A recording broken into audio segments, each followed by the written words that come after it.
Bonjour, salut tout le monde. Très heureux de vous retrouver. Nous allons poursuivre notre vidéo, notre précédente vidéo qui parlait des pathologies structurelles du bâtiment. Nous étions arrêtés à quand la mise en œuvre était en cause, c'est-à-dire tout ce qui est malfaçon grave et qui était lié à la fondation. Donc, nous allons maintenant démarrer et parler de la cause liée à l'environnement.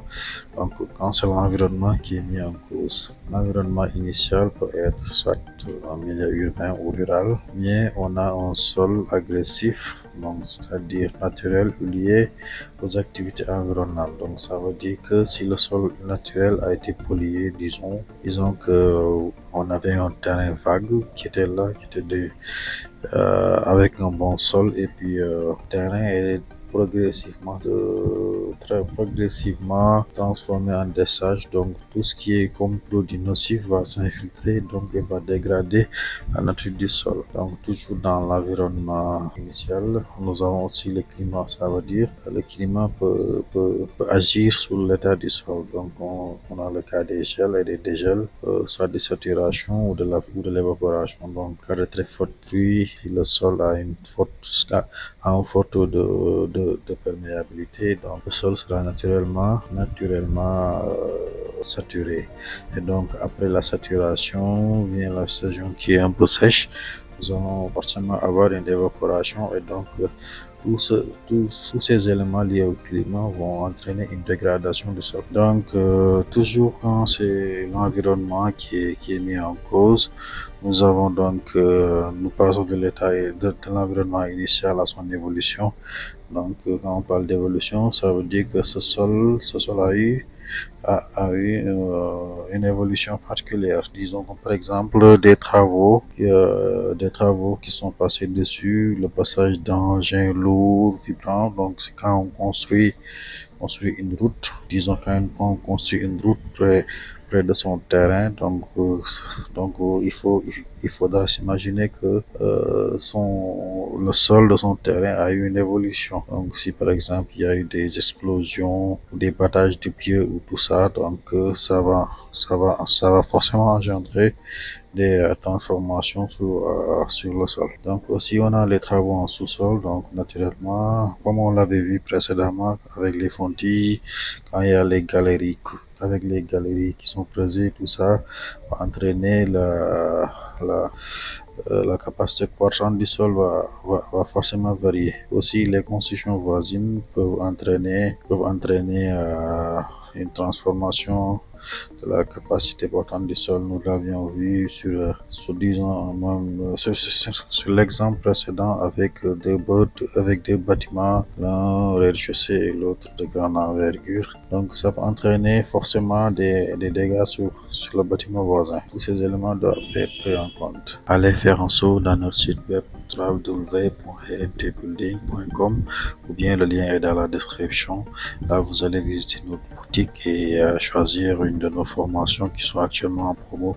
Ne ratez pas l'occasion. Toujours quand c'est l'environnement qui est mis en cause, là nous avons les fouilles profondes ou de puissance sous œuvre, donc qui peuvent entraîner un risque de déstabiliser un bâtiment. Donc nous avions eu ce cas-ci il n'y a pas longtemps au Sénégal, que quelqu'un qui s'est amusé à faire une reprise en sous-œuvre sur un bâtiment qui a été construit quelques années, mais qui n'a pas engagé des professionnels. Donc le bâtiment a fini par s'effondrer. C'était un événement très désagréable et c'était un désastre parce qu'il y a eu beaucoup de morts. Donc c'est à éviter.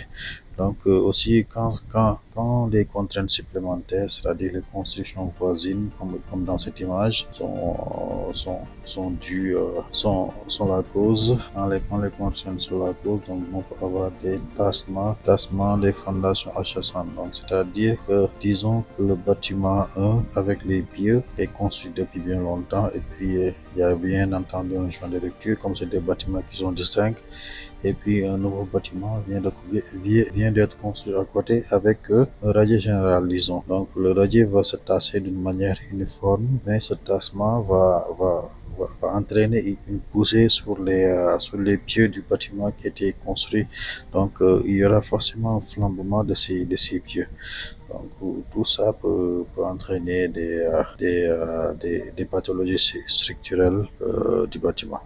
Toujours quand c'est l'environnement qui est en cause. Nous avions vu précédemment, je pense, sur la dernière vidéo, ce cas-ci, avec tassement différentiel des fondations. Donc, quand nous prenons l'image de gauche, nous avons un remblai qui s'est fait bien après la construction du bâtiment. Donc, ce qui va entraîner une surcharge sur le poteau latéral, donc une surcharge sur les semelles latérales. Donc, ça va entraîner forcément un tassement différentiel sur l'ensemble du bâtiment. Donc, tous les côtés qui seront à côté de ce remblai seront forcément atteints. Donc, comme nous le voyons ici avec la fissure. Donc, sur l'image de droite, nous avons deux remblais qui sont de part et d'autre du bâtiment. Donc, ça veut dire que les poteaux périphériques seront tous atteints. Donc, parce qu'avec la poussée latérale du remblai, nous aurons forcément des surcharges sur les semelles excentrées du bâtiment. Donc, même si la semelle n'est pas excentrée, quand je parle d'excentricité, dire la semelle de l'extrémité du bâtiment, donc ça va forcément entraîner aussi des tassements différentiels parce qu'il y aura des surcharges sur les semelles périphériques, pour ne pas dire excentrées, alors que les semelles qui sont à l'intérieur du bâtiment seront soumis à aucun tassement.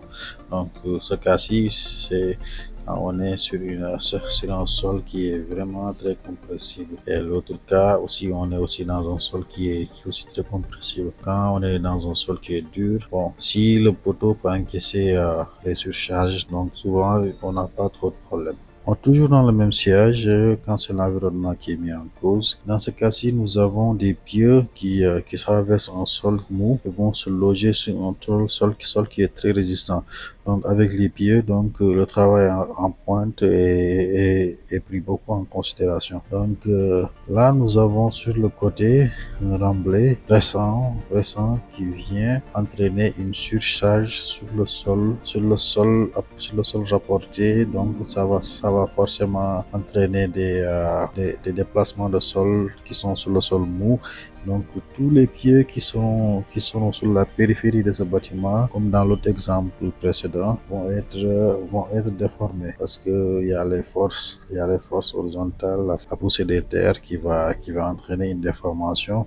Et donc, quand il y a déformation, il y a déplacement, et quand il y a déplacement, il y a forcément tassement. Tous ces éléments aussi nuisent au bâtiment. Donc, nous allons nous arrêter là pour l'instant quand c'est l'environnement qui est mis en cause, et prochainement nous allons parler quand l'eau est mise en cause. Donc, surtout, n'oubliez pas de vous abonner, aussi visiter notre site web et acheter une de nos formations car c'est en promo actuellement. Donc, n'oubliez pas de vous abonner et puis on se dit à la prochaine fois.